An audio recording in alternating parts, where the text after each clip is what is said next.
आटे की कीमत में मजीद इजाफा। आटा कितने रुपए महंगा हो गया?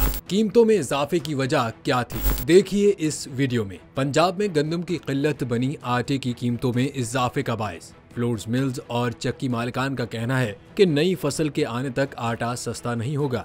पंजाब की गला मंडियों में गंदम 150 रुपए फी मन महंगी हो गई है। मुख्तलिफ अजला में गंदम 5400 रुपए मन से तजावुज करके 5550 रुपए मन तक फरोख्त होने लगी। लाहौर के परचून बाजार में 20 किलो आटे का थैला 2850 से 2950 रुपए तक बिकने लगा। चक्की आटा 175 रुपए किलो तक फरोख्त होने लगा है। कीमत में मजीद इजाफे का खदशा जाहिर किया जा रहा है।